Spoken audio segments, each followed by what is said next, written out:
أعوذ بالله من الشيطان الرجيم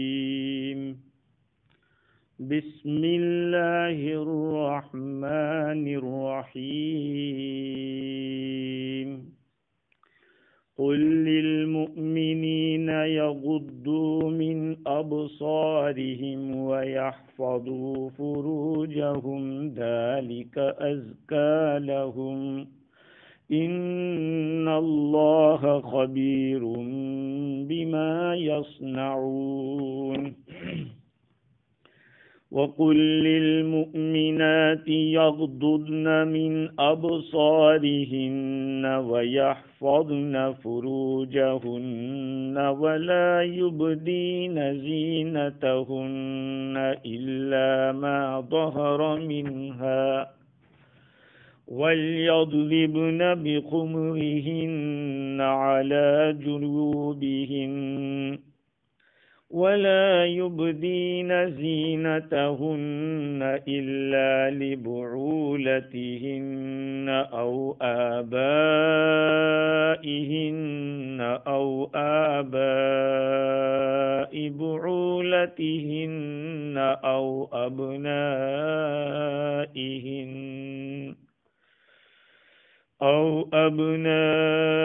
أبنائهن أو أبناء بعولتهن أو إخوانهن أو بني إخوانهن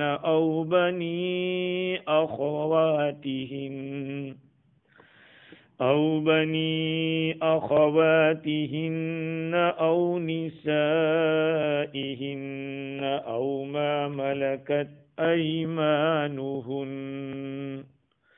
أو التابعين غير أولي الإربة من الرجال أو الطفل الذين لم يظهروا على عورات النساء ولا يضربن بأرجلهن ليعلم ما يخفين من زينتهن وتوبوا إلى الله جميعا أيها المؤمنون لعلكم تفلحون صدق الله العظيم۔ معزز سامعین، بزرگوں، پیارے بھائیوں، سننے والی خواتین، مائیں اور بہنیں، کل گفتگو ہماری یہ چل رہی تھی کہ نگاہوں کو نیچی رکھنا بہت ہی زیادہ امپورٹنٹ ہے۔ شریعت کے اندر اس پر بہت دھیان دیا گیا اور اس پر فضائل بھی وارد ہوئے نگاہ کی حفاظت کرنے والے کے۔ چنانچہ ضم الہوا کے اندر ایک روایت ہے، حضرت ابو ہریرہ رضی اللہ تعالی عنہ نقل فرماتے ہیں، رسول اللہ صلی اللہ علیہ وسلم نے ارشاد فرمایا، کل عین باکیۃ یوم القیامہ، قیامت کے دن ہر آنکھ رو رہی ہوگی، الا عین غدت عن محارم اللہ، مگر وہ آنکھ جس کو بند کیا گیا ہو اللہ تعالیٰ کی حرام کی ہوئی چیزوں سے، جس کو جھکایا گیا ہو، وعین سہرت فی سبیل اللہ، اور وہ آنکھ جو اللہ کے راستے میں بیدار رہی ہو، چوکیداری کے اندر، حفاظت کے اندر بیدار رہی ہو، وعین یخرج منہا مثل رأس الذباب من خشیت اللہ، اور وہ آنکھ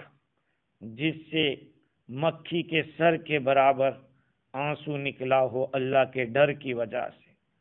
یہ تین آنکھیں رونے والی اس وقت نہیں ہوگی، اس لیے کہ وہ دنیا میں رو چکی تھی، دنیا میں اس کی حفاظت کی گئی تھی، اس لیے آخرت کی رسوائی سے اس کو بچایا جائے گا۔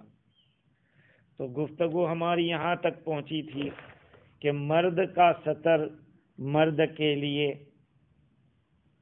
ناف سے لے کر گھٹنے تک ہے۔ اس میں بھی بعض علماء نے لکھا ہے کہ گھٹنے کے معاملے میں اتنی سختی نہ کی جائے، اس لیے کہ وہ ایک اختلافی مسئلہ ہے، جیسے کہ صاحب روح البیان نے لکھا ہے نصاب الاحتساب کے حوالے سے کہ من لم یستر الرقبہ ینکر علیہ برفق، رقبہ کو اگر کوئی گھٹنے کو چھپاتا نہ ہو تو اس کو نرمی سے سمجھایا جائے، اس لیے کہ اس کے سطر ہونے میں اختلاف ہے۔ ومن لم یستر الفخذ، ہاں جو ران کو چھپاتا نہ ہو اس پر تو سختی کی جائے گی، لیکن پٹائی نہیں کی جائے گی، اس لیے کہ اس میں بھی امام مالک کا اختلاف رحمۃ اللہ علیہ کا اختلاف ہے۔ خیر، یہ تو مرد کا سطر مرد کے لیے ہے، اور جیسے کل میں نے عرض کیا تھا کہ ہم لوگوں کو اس معاملے میں تھوڑا خیال کرنا چاہیے، بلکہ کتابوں میں لکھا ہے کہ اسلام میں داخل ہونے کے بعد سب سے پہلا جو فریضہ عائد ہوتا ہے وہ سطر چھپانے کا ہوتا ہے۔ آدمی اپنے سطر کو چھپا کے رکھے، اور اپنا سطر سمجھ کر بھی اس کو بہت زیادہ دیکھا نہ کرے، اس سے بھی نگاہیں کمزور ہوتی ہے۔ تو یہ تو مرد کا سطر مرد کے ساتھ تھا۔ دوسرے نمبر پہ عورت کا سطر عورت کے ساتھ، ایک عورت دوسری عورت کا سطر کتنا دیکھ سکتی ہے؟ تو تفسیر کبیر کے اندر فخر الدین رازی علیہ الرحمہ نے لکھا کہ وہ مرد ہی کی طرح ہے کہ پورا بدن دیکھ سکتے ہیں، لیکن ناف سے لے کر گھٹنے تک جیسے مرد ایک دوسرے مرد کا نہیں دیکھ سکتا۔ ہاں اگر فتنے کا اندیشہ ہو تب تو چہرہ بھی نہیں دیکھنا چاہیے، جیسے مرد کے بارے میں ہوتا ہے۔ اور کل جیسے عرض کیا تھا کہ ایک عورت دوسری عورت کے ساتھ ایک بستر میں نہ لیٹے، وہاں بھی گرما گرمی کا اندیشہ ہے، جسے مساحقت ہو جاتی ہے، لفظین جس کو کہتے ہیں۔ اور خصوصی طور پر ایک مسئلہ جو امام رازی نے لکھا ہے وہ یہ ہے کہ غیر مسلم عورت مسلمان عورت کا بدن کتنا دیکھ سکتی ہے؟ بعض لوگوں نے تو کہا کہ وہ بھی مسلمان عورت کی طرح ہے، اگر وہ اسلامک گورنمنٹ کے اندر رہتی ہے ٹیکس پے کر کے، تب تو وہ مسلمان عورت جیسے ناف سے لے کر گھٹنا تک نہیں دیکھ سکتی۔ لیکن امام رازی نے کہا کہ زیادہ صحیح قول یہ ہے کہ اس کے اندر جائز نہیں ہے کہ غیر مسلم عورت مسلمان عورت کو پورا بدن دیکھے، اس لیے کہ وہ اجنبی کی طرح ہے دین کے معاملے میں۔ اللہ تعالیٰ نے قرآن مجید کے اندر نسائہن کا لفظ استعمال کیا، مسلمان عورتیں، اور اس کا خیال کرنا چاہیے، چونکہ میں جس ملک میں رہ رہا ہوں اس ملک کے اندر خصوصی طور پر، اور جہاں لوگ چائنیز زیادہ رہتے ہیں ان ملکوں کے اندر بھی یہ چیز ہوتی ہے کہ بہت ساری عورتیں مساج کرانے کے لیے اس کے سینٹر پہ جاتی ہے، مرد بھی جاتے ہیں، بہت سارے مرد عورتوں کے پاس اپنے بدن کو مالش کرواتے ہیں، یقیناً جائز نہیں ہے۔ ہاں اگر مرد ہو تو مرد کے پاس مجبوراً اپنا مساج کروائے۔ باقی سننے میں آیا، بلکہ تجربے کی بات لوگوں نے اپنی خود کی بتائی، بعض لوگوں نے، کہ چائنیز عورت کے پاس گئے اور مالش کرواتے کرواتے نتیجہ آخر تک پہنچ گیا، کیونکہ ان کو چاہیے پیسہ، اور انسان کے بارے میں امام غزالی علیہ الرحمہ نے لکھا ہے من قام ذکرہ فقد ذہب ثلث عقلہ، جس کی شرمگاہ میں ہیجان آتا ہے تو اس کی 2/3 عقل چلی جاتی ہے۔ ہاں جب آدمی کو شہوت ہوتی ہے اور جوش میں ہوتا ہے تو پھر 2/3 عقل کام نہیں کرتی ہے۔ تو اس میں آدمی الٹے سیدھے دھندے کر بیٹھتا ہے۔ تو اجنبی غیر مسلم عورتیں مسلمان عورتوں کو مالش کرے گی تو نقصان یہ ہوگا کہ یہ اپنے خاوندوں کو اور اپنے مردوں کو ہماری عورتوں کی سیکریٹ باتیں بتائے گی، جس کی وجہ سے آگے چل کر فتنے کا اندیشہ ہے۔ اسلام نے ہمارے جہاں مال کی حفاظت کی فکر کی ہے، وہیں ہماری جان کی بھی، ہماری ناموس اور عزت کی بھی حفاظت کی فکر کی۔ اس لیے علماء فرماتے ہیں کہ غیر مسلم عورت مسلمان عورت کے لیے اسی طرح سے ہے کہ جس طرح سے ایک اجنبی مرد نہیں دیکھ سکتا، اس طرح یہ بھی نہیں دیکھ سکتی۔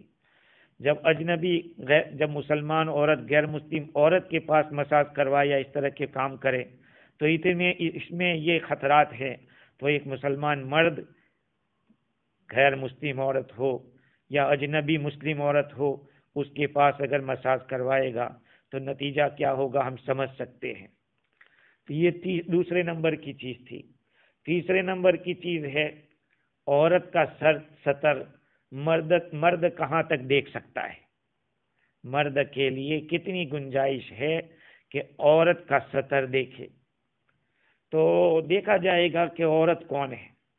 عورت کئی قسم کی ہوتی ہے، ایک تو اجنبی عورت ہے، ایک محرم ہے جس کے ساتھ نکاح ہرگز نہیں ہو سکتا، یا ایک تیسرے نمبر کی ہے مستمتع، جس سے آدمی فائدہ اٹھا رہا ہے، چاہے بیوی ہو یا باندی ہو۔ اگر کوئی اجنبی عورت ہے تو چاہے وہ عورت آزاد ہو یا باندی ہو، اگر آزاد ہے تو اس کا پورا بدن ستر ہے۔ مرد کے لیے جائز نہیں ہے کہ اس عورت کے بدن کے اعضاء کو دیکھے سوائے چہرے کے اور ہتھیلیوں کے اور قدم کے، کیونکہ ان اعضاء کے ظاہر کرنے کی ضرورت پڑا کرتی ہے، خرید و فروخت کے اندر ضرورت پڑتی ہے، ہتھیلی نکالنے کی ضرورت پڑتی ہے دینے لینے کے لیے، اور ہتھیلی سے مراد اوپر اور نیچے دونوں حصے ہاتھ کے۔ بعض لوگوں نے صرف اندر کا حصہ جائز قرار دیا ہے، لیکن دونوں حصے کھول سکتی ہے۔ سوال یہ ہے کہ اجنبی عورت کے پورے بدن کو کیوں دیکھنا جائز نہیں ہے، صرف چہرہ اور ہتھیلی اور قدمین کی اجازت کیوں ہے؟ تو بات یہ ہے کہ اس سے فتنہ ہوتا ہے، اسی لیے تو یاد رکھے سطر کا مسئلہ الگ ہے، پردے کا مسئلہ الگ ہے۔ جہاں تک سطر ہے عورت کا تو چہرہ، دونوں ہتھیلی اور دونوں قدم یہ سطر میں داخل نہیں ہے، لیکن پردے میں ضرور داخل ہے۔ اگر فتنے کا اندیشہ ہوگا، اب دیکھیے عورت کا چہرہ اور ہتھیلی کو دیکھنے کے جو جائز ہونے کی شکل ہے اس میں 3 صورتیں نکلتی ہے۔ ایک تو یہ ہے کہ وہاں کوئی بھی مقصد بھی نہیں ہوگا اور کوئی فتنہ بھی نہیں ہوگا۔ دوسری صورت یہ ہے کہ اس میں فتنہ ہے اور مقصد کوئی نہیں ہے، اور تیسری صورت یہ ہے کہ مقصد بھی ہے اور فتنہ بھی ہے۔ پہلی صورت کہ جس کے اندر نہ کوئی مقصد ہو نہ کوئی فتنہ ہو، تب بھی جان بوجھ کر اجنبی عورت کے چہرے کو دیکھنے کی اجازت نہیں ہے۔ اگر اتفاقی طور پر نظر پڑ جاوے تو اس کو ہٹا لینا چاہیے، اس لیے کہ اللہ تعالیٰ نے مومن عورتوں سے بھی فرمایا ہے کہ اپنی نگاہوں کو نیچی رکھے۔ بار بار نظر کرنے سے منع کیا گیا ہے، ایک دفعہ بھول ہو گئی، نظر لگ گئی، گر گئی، اللہ تعالیٰ قرآن پاک میں فرماتے ہیں ان السمع والبصر والفؤاد کل اولئک کان عنہ مسئولا، کان اور آنکھیں اور دل ہر ایک سے سوال کیا جائے گا۔ اور حضور صلی اللہ علیہ وسلم کا حضرت علی رضی اللہ عنہ کو فرمانا یا علی لا تتبع نظرۃ النظرہ، اے علی نظر کے پیچھے نظر مت دوڑاؤ۔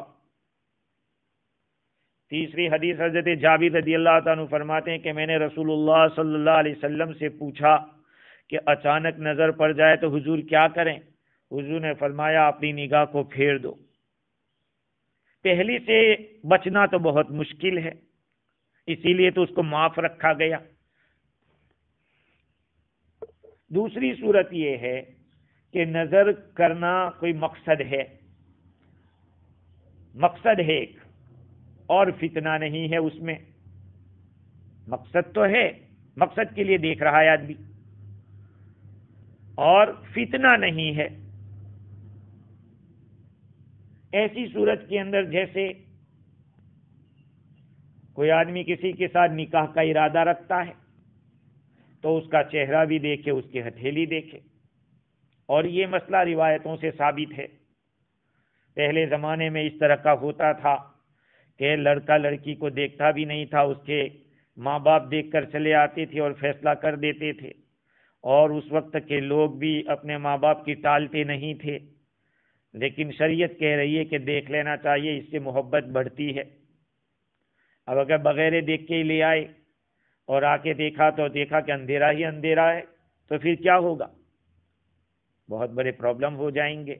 کبھی کبھی ایسا ہوتا ہے فوٹو پر نکاح ہوتا ہے، اس میں بھی گڑبڑ ہوتی ہے کہ فوٹو کے اندر، اور آج کے دور میں تو اور زیادہ مسائل ہو گئے کہ فوٹو میں بھی جیسی شکل آپ کو بنا کر رکھنا ہو رکھ سکتے ہیں۔ حضرت ابو ہریرہ رضی اللہ تعالیٰ عنہ کی روایت ہے کہ ایک آدمی نے انصار کی کسی عورت سے نکاح کرنے کا ارادہ کیا۔ حضور اکرم صلی اللہ علیہ وسلم نے ارشاد فرمایا کہ دیکھو اس عورت کی آنکھ میں دیکھ لیو، اس لیے کہ انصار کی آنکھوں میں کوئی چیز ہوتی ہے۔ اور دوسری ایک حدیث ہے، اذا خطب احدکم المرأة فلا جناح علیہ ان ينظر الیہا اذا کان انما ينظر الیہا للخطبہ، جب تم میں سے کوئی آدمی کسی عورت کو نکاح کا پیغام دے تو کوئی حرج نہیں ہے کہ اس کو دیکھے، جبکہ وہ اس کی طرف منگنی کے لیے دیکھ رہا ہے۔ حضرت مغیرہ بن شعبہ رضی اللہ تعالیٰ عنہ فرماتے ہیں کہ میں نے ایک عورت کو منگنی کا پیغام دیا تو حضور اکرم صلی اللہ علیہ وسلم نے فرمایا کہ نظرت الیہا، آپ نے اس کو دیکھا؟ میں نے کہا کہ نہیں۔ حضور نے فرمایا کہ فانظر فانھا احری ان یدوب بینکما، ان یدوم بینکما، تم اس کو دیکھ لو، اس لیے کہ دیکھنے سے محبت دائم رہے گی۔ تو یہ ساری روایتیں دلالت کر رہی ہے کہ اس کے چہرے کو اور اس کے ہتھیلی کو دیکھنا جائز ہے اگر اس کو نکاح کا ارادہ ہے تو۔ بعض دفعہ کیا کرتے ہیں کہ ایک پسند آ گئی پھر بھی دوسری تیسری، جیسے گاڑی خرید رہے ہو اس طرح سے، یہ کوئی گاڑیاں خریدنا تھوڑی ہے، ایک پسند آ گئی بات خلاص ہو گئی، پیغام دے دو۔ آدمی کنفیوز ہو جاتا ہے جتنی زیادہ دیکھتا ہے، اس کو بھی فیصلہ کرنا مشکل ہوتا ہے۔ اور روایات آیات سے بھی پتہ چلتا ہے کہ عورت کا چہرہ دیکھنا جائز ہے اگر نکاح کا ارادہ ہو۔ لا يحل لك النساء من بعد ولا ان تبدل بهن من ازواج ولو اعجبك حسنهن، بھئی حسن کب پسند آئے گا؟ چہرہ دیکھیں گے تبھی پسند آئے گا۔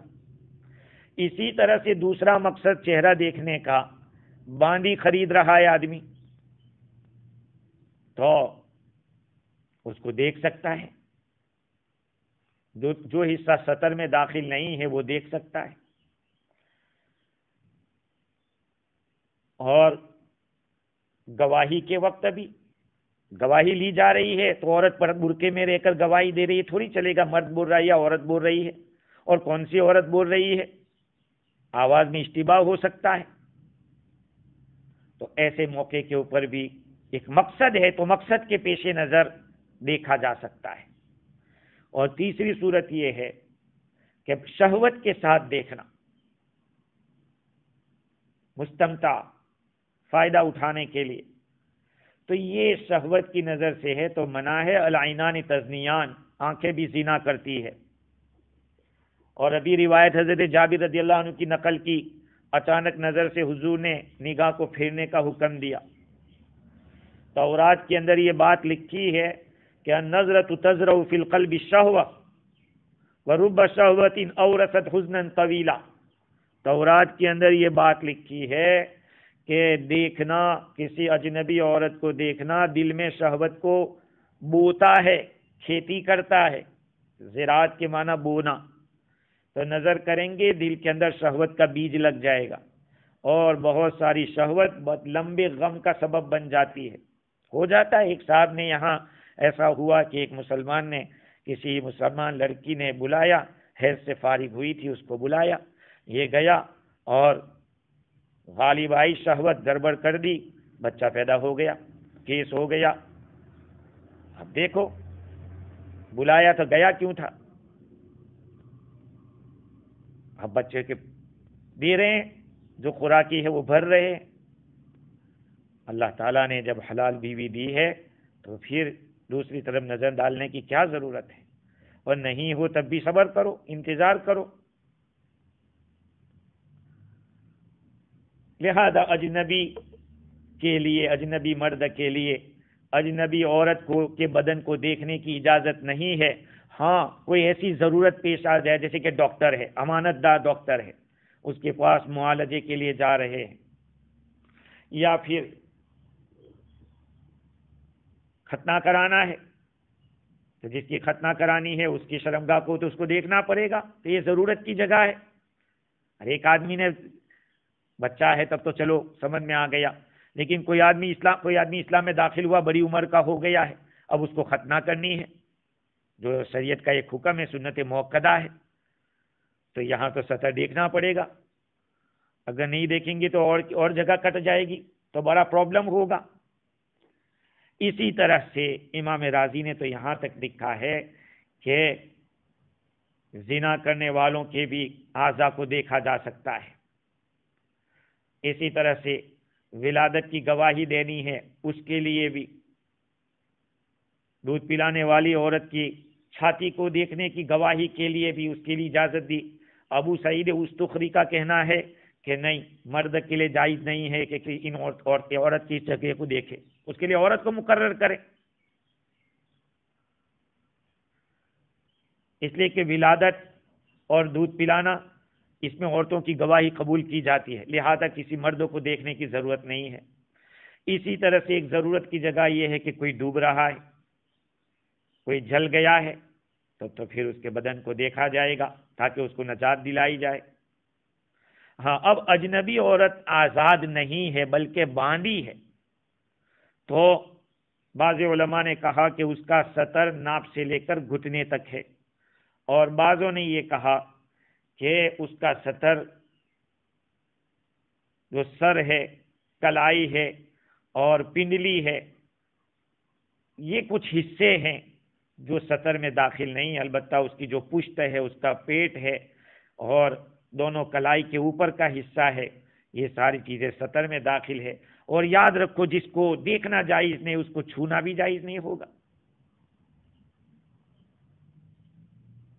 اس لیے کہ چھونا تو دیکھنے سے بھی زیادہ خطرناک ہے.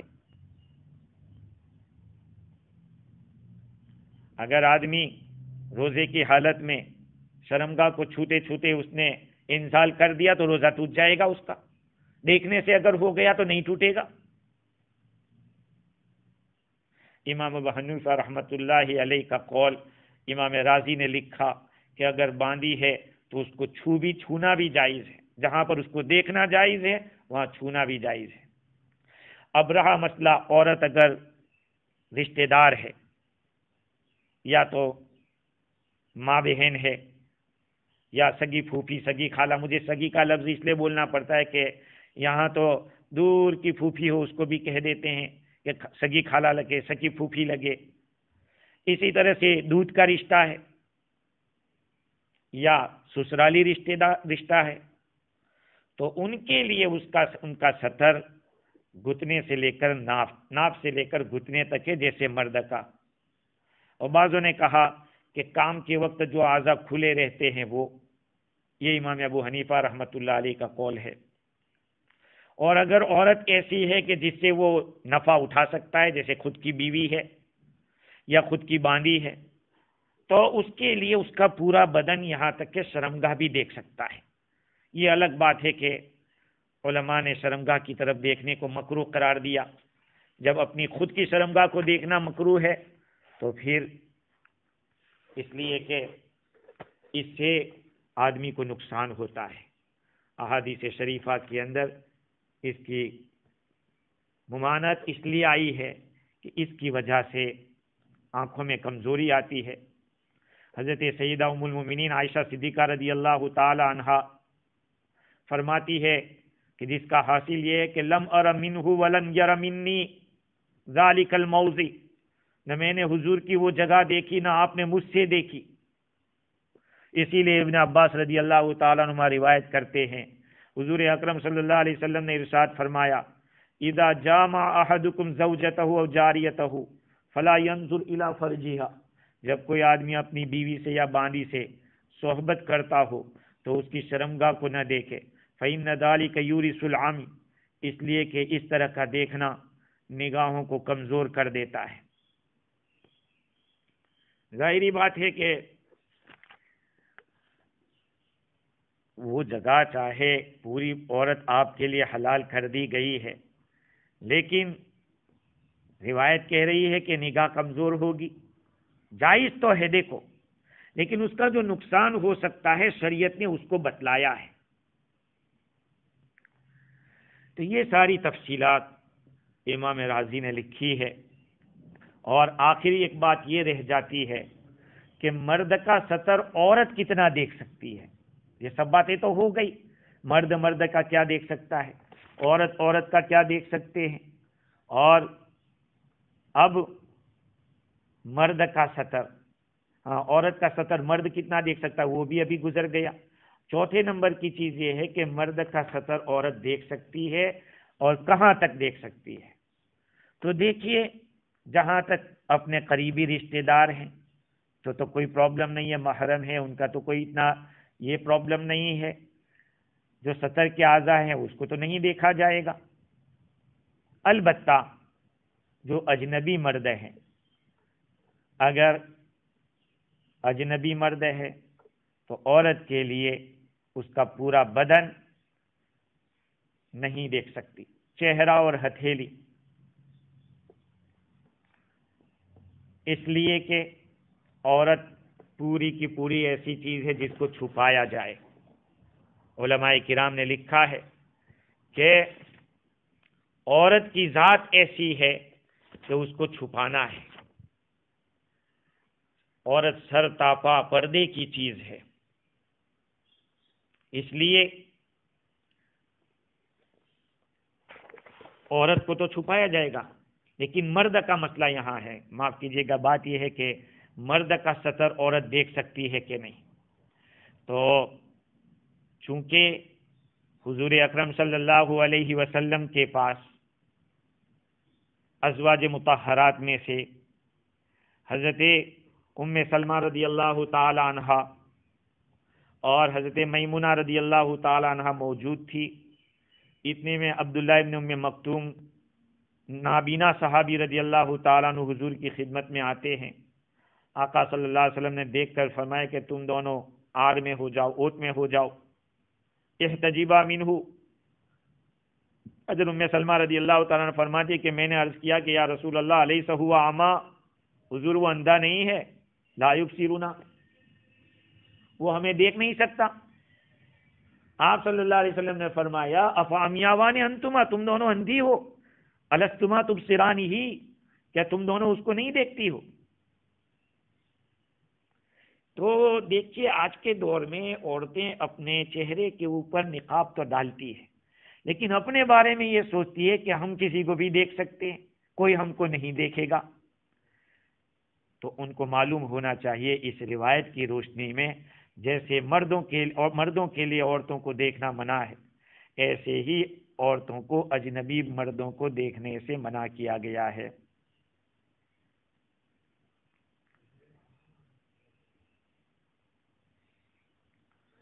اللہ تعالیٰ نے ان آیات کے اندر پہلی آیت میں جس کو میں نے تلاوت کیا، مردوں کو منع کیا ہے، مردوں کو حکم دیا کہ اپنی نگاہوں کو نیچا رکھے، اور دوسری اور آیت کے اندر عورتوں کو کہا گیا کہ اپنی نگاہوں کو نیچا رکھے۔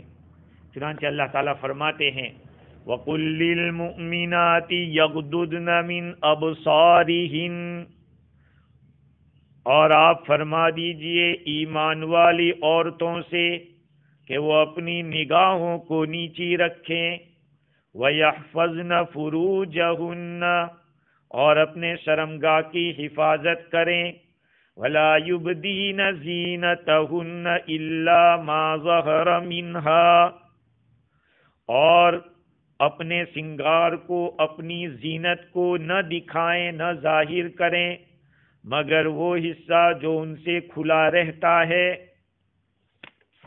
وَلْيَضْرِبْنَ بِخُمُرِهِنَّ عَلَى جُيُوبِهِنَّ اور اپنی اوڑھنی اپنے گریبان پر ڈال کر رکھیں۔ وَلَا يُبْدِينَ زِينَتَهُنَّ اور اپنے سنگار کو ظاہر نہ کریں مگر إِلَّا لِبُعُولَتِهِنَّ مگر اپنے شوہروں کے لیے، شوہروں کے سامنے، او آبائِهِنَّ یا اپنے باپ دادا کے سامنے، او آباء بعولتہن یا اپنے خاوند کے باپ دادا کے سامنے، او ابنائہن یا اپنے بیٹوں کے سامنے، او ابناء بعولتہن یا اپنے خاوند کے بیٹوں کے سامنے، او اخوانہن یا اپنے بھائیوں کے، او بنی اخوانہن یا اپنے بھائی کی اولاد کے، اپنے بھانجوں کے،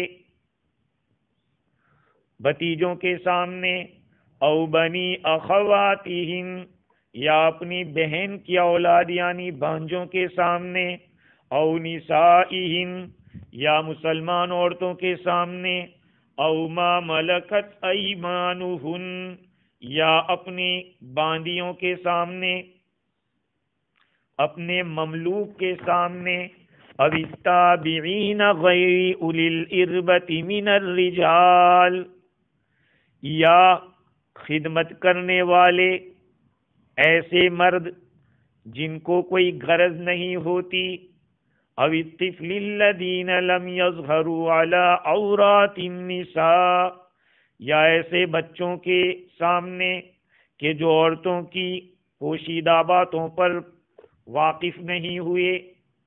ولا یضربن بارجلہن لیعلم ما یخفین من زینتہن اور عورتیں اپنے پاؤں کو زمین پر نہ مارے تاکہ معلوم ہو جائے اپنی وہ ان کی جو زینت جس کو وہ چھپاتی ہے، ہاں اپنے پاؤں کو اس لیے نہ مارے کہ اپنے زینت کا اظہار کرے۔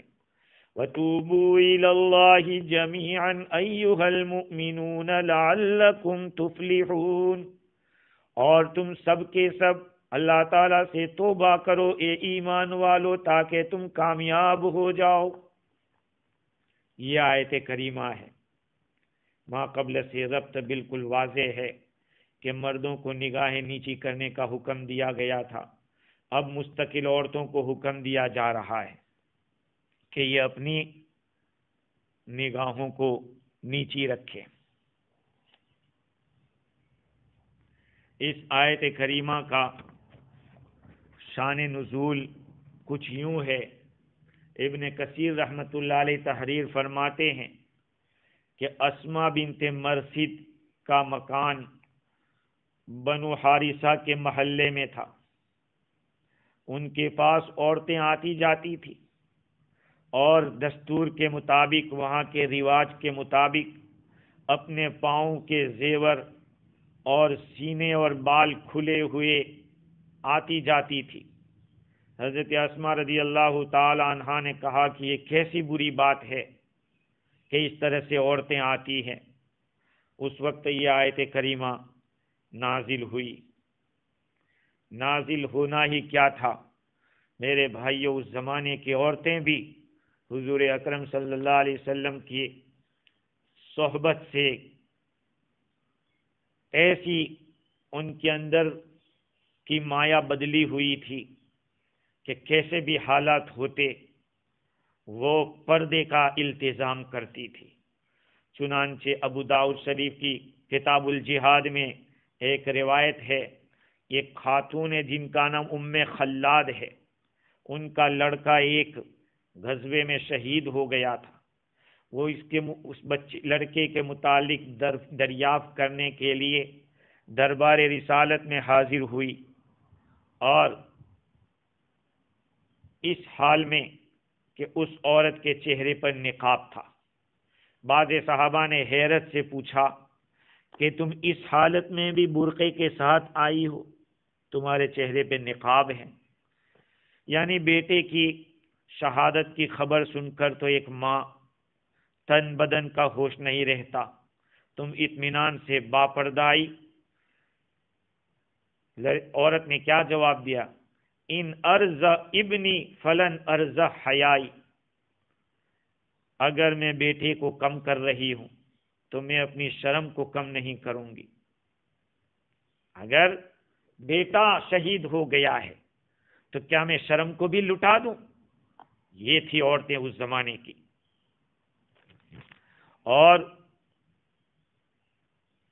مفسرین فرماتے ہیں کہ زمانے جاہلیت کے اندر عورتوں کا حال ایسا تھا، زمانے جاہلیت قدیمہ کہیں گے، وہ پرانی جاہلیت تھی، اور آج کا زمانہ لوگ کہتے ہیں کہ یہ روشن خیالی کا زمانہ، یہ بھی ایک جاہلیت اخرى ہے، جاہلیت حدیثہ ہے، نئی جاہلیت ہے۔ کہ اس زمانے کے اندر بھی عورتیں مردوں کے سامنے سے سینہ کھلا ہوا اور جو کچھ آگے دکھ سکتا تھا وہ دکھاتے ہوئے، کلائیاں کھلی ہوئی، یہاں تک کہ ان کے جسم کے جو مفاتن تھے فتنے کی جگہ وہ بھی ظاہر ہو جاتی، اور بال کی چوٹیاں لٹکتی ہوئی تاکہ مردوں کو اپنی طرف بلائیں اور ان کو ابھاریں۔ وہ اپنے بالوں کو لٹکاتی، دوپٹے کو پیچھے سے لٹکاتی، اور سینہ بھی کھلا ہوا جاتی تھی۔ ایمان والی عورتوں کو حکم دیا گیا کہ وہ اپنے گریبان کے اوپر اوڑھنی کو رکھیں تاکہ اس کو چھپا لے اور شریروں کے شر کو اپنے سے دفع کرے۔ ہاں، یہ حال تھا، لیکن جب قرآن کی آیت نازل ہوئی تو پھر ایمان والی عورتوں نے کیا کیا؟ اچھی طریقے سے عمل کیا۔ آقا صلی اللہ علیہ وسلم کی سالی تقریباً حضرت اسماء رضی اللہ تعالی عنہا کے بارے میں نے کسی کتاب کے اندر پڑھا۔ حضرت عائشہ رضی اللہ تعالی عنہا روایت کرتی ہے، اس کو علامہ آلوسی بغدادی رحمۃ اللہ علیہ نے روح المعانی میں بحوالے ابو داؤد اور ابن مردوہ اور بیہقی کے نقل کیا۔ حضرت عائشہ فرماتی ہے کہ اسماء بنت ابو بکر رضی اللہ عنہما جب حضور اکرم صلی اللہ علیہ وسلم کے پاس آئی تو ان کے اوپر پتلے کپڑے تھے، یہ سالی ہے حضور کی۔ آپ نے ان سے اعراض کیا، منہ پھیر لیا اور فرمایا کہ یا اسماء ان المرأة اذا بلغت المحیض لم يصلح ان یرا منها الا هذا واشار الى وجهه وکفه صلی اللہ علیہ وسلم۔ اے اسماء، یاد رکھ، عورت جب بالغ ہو جاتی ہے تو اس کے لیے مناسب نہیں ہے کہ اس کا کوئی حصہ نظر آوے مگر یہ اور یہ۔ حضور نے اپنے چہرے انور کی طرف اشارہ کیا اور اپنی ہتھیلی کی طرف اشارہ کیا۔ کتابوں میں لکھا ہے کہ جب یہ آیت نازل ہوئی ہے تو عورتیں جو مہاجر عورتیں تھیں اس آیت کو عملی جامہ پہنانے کے لیے اور اس پر عمل کرنے کے لیے ایسی جلدی کی اور دوڑی کہ اپنے دوپٹوں کو بھی انہوں نے پھاڑ دیا، اور اس کا جو بڑی بڑی چادریں تھیں ان چادروں کو پھاڑا اور اس کی دوپٹے بنائے، اس کی اوڑھنیاں بنائی، اس کی آیت کریمہ کی تصدیق کرنے کے لیے اور اس پر ایمان کا اظہار کرنے کے لیے انہوں نے اس طرح سے کام کیا۔ آج لوگ کہتے ہیں روشن خیالی، روشن دماغی اور ایجوکیشن کا دور۔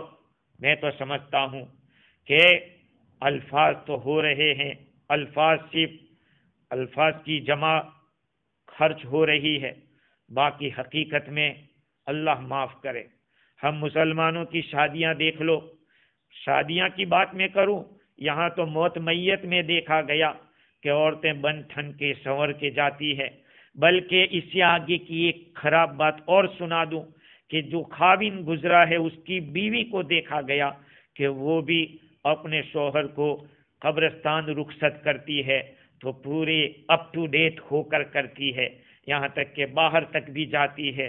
اور اللہ معاف کرے، عدت تو کیا، اب تو اللہ ہی رحم کرے، عدت نام کی چیز کو کوئی سننے کے لیے تیار نہیں۔ شوہر گزرتا ہے، دوسرے ہفتے میں عورت ٹاؤن کے اندر بغیر دوپٹے کے اور بغیر اوڑھنی کے کھلے عام برسر عام گھومتی ہے۔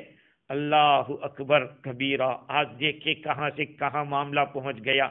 آج ہم تو خواب دیکھتے ہیں صحابہ جیسی مدد ہماری آوے، اور ہمارا حال یہ ہے، ہمارے گھروں میں سے پردوں کا جنازہ نکلا، ہماری مائیں بہنیں لباس ایسا پہنتی ہے کہ الامان والحفیظ۔ اللہ تعالیٰ نے اس آیت کریمہ کے اندر کیسے انداز میں عورتوں کو نصیحت فرمائی ہے۔ میں نے پہلے بھی آپ کے سامنے عرض کیا تھا کہ عورتوں کو جہاں نگاہوں کی حفاظت کا حکم دیا ہے، وہیں دوسرے نمبر پر شرمگاہ کی حفاظت کا بھی حکم دیا، اور فرمایا کہ وَيَحْفَظْنَ فُرُوجَهُنَّ۔ اس کے فوراً بعد اللہ تعالیٰ فرماتے ہیں وَلَا يُبْدِينَ زِينَتَهُنَّ، اور اپنی زینت کو وہ ظاہر نہ کریں۔ زینت سے کیا مراد ہے؟ زینت سے خارجی عرف میں جس کو آرائش کہا جاتا ہے، بیوٹی جس کو کہتے ہیں، مثلا لباس، زیور وغیرہ سے جو حاصل ہو۔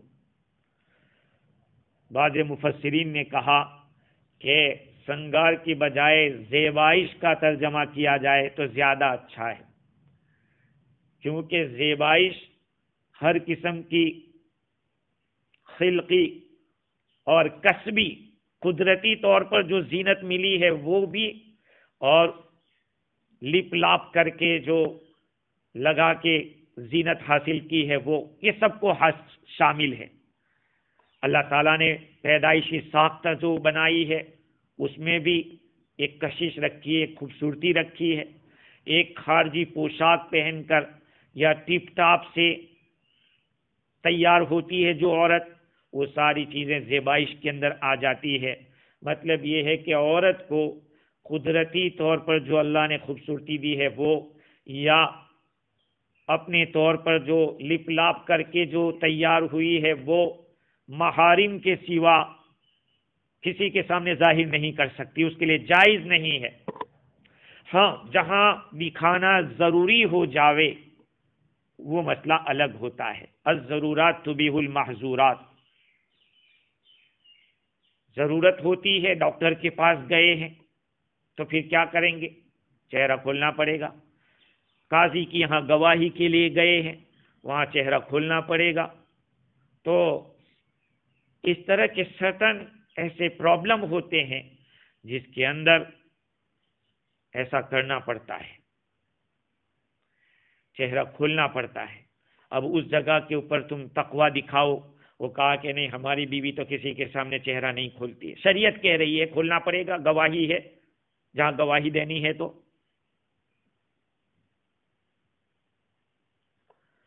خیر، تو اللہ تعالیٰ فرماتے ہیں وَلَا يُبْدِينَ زِينَتَهُنَّ، اور عورتیں اپنی زینت کو، اپنے سنگار کو، اپنی زیبائش کو ظاہر نہ کرے، إِلَّا مَا ظَهَرَ مِنْهَا، مگر یہ کہ جو اس سے ظاہر ہوا ہے۔ ظاہر ہوا ہے تو کپڑے ہے، جیسے بعض حضرات نے کہا کہ لا یبدین زینتہن سے مراد پازیب ہے، اور کان کی جو بالی ہوتی ہے وہ ہے، اور نیکلیس جو ہار پہنتی ہے، آج تو اسی لیے تو پہنا جاتا ہے لوگوں کو دکھانے کے لیے۔ اگر باہر نہیں رکھے گی تو کوئی پوچھے گا کیسے کہ تم نے کتنے میں لیا؟ آج اسی لیے ہم نے کئی عورتوں کو سفر میں دیکھا کہ سونے کے کنگن ہیں، چوڑیاں ہیں، خوب پہنی ہے، ارے بھائی چھپا کے رکھو، کل لوگ پوچھیں گے کیسے کہ کتنے میں لیا، کہاں سے بنوایا؟ اسی سے تو واردات ہوتی ہے، چوری ہوتی ہے، لوگ ہاتھ کاٹ لیتے ہیں، کان کاٹ لیتے ہیں۔ کیوں کاٹتے ہیں؟ مال کی وجہ سے۔ تو تفسیر جلالین کے اندر اس آیت کریمہ کی تفسیر میں لکھا ہے کہ ما ظہر سے مراد چہرہ اور ہتھیلی ہے۔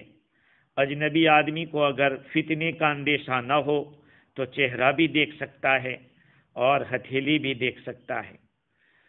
اور دوسری صورت یہ ہے کہ فتنے کا اندیشہ ہے تب تو حرام ہے، اور یہ اس لیے حرام قرار دیا کہ دروازے کو بند کرنا ہے۔ ابن مسعود رضی اللہ تعالیٰ عنہ نے لا یبدین زینتہن کی تفسیر میں یہ خلخال یعنی پازیب ہے، بالی ہے اور ہار ہے، اور ما ظہر منہا سے مراد کپڑے لیے ہیں۔ خیر مزید تفصیل انشاءاللہ آئندہ کل کریں گے اس آیت کریمہ کے متعلق۔ اللہ تعالی ہمیں دین کی صحیح سمجھ عطا فرماوے، عمل کرنے کا جذبہ پیدا فرماوے، اور اپنی جو منمانی ہے یا اپنی خواہشات ہے اس کو دبانے کی، شریعت کو مقدم رکھنے کی توفیق دے۔ دیکھو میرے بھائیوں اور سننے والی خواتین، اللہ تعالیٰ نے دنیا کے حالات تو ہم کو دکھا دیے ہیں کہ کیا ہو رہا ہے۔ آدمی تھوڑی سی دیر کے اندر کورونا کے مریض ہو کے دنیا سے چلا جاتا ہے۔ اس دنیا کی یہی حقیقت ہے۔ کب ہماری باری آتی ہے وہ تو اللہ ہی جانتا ہے، لیکن الرٹ رہنے کی ضرورت ہے۔ اللہ تعالیٰ کی رضامندی کس میں ہے؟ اس کے احکام کو پورا کرنے میں اور اس کے حبیب کے طریقے کی روشنی میں کرنے میں ہی فائدہ ہے اور کامیابی ہے۔ اس کو اپنائے۔ اب حضور کے طریقے سے ہٹ کر چاہے کتنا ہی اچھا دکھتا ہو ہم لوگوں کو، وہ ریجیکٹ کر دیا جائے گا۔ اللہ تعالیٰ ہم سب کو عامل بالسنہ بنائے، اور اللہ تعالیٰ اپنی محبت و معرفت سے ہم سب کو نوازے۔ وآخر دعوانا الحمدللہ رب العالمین۔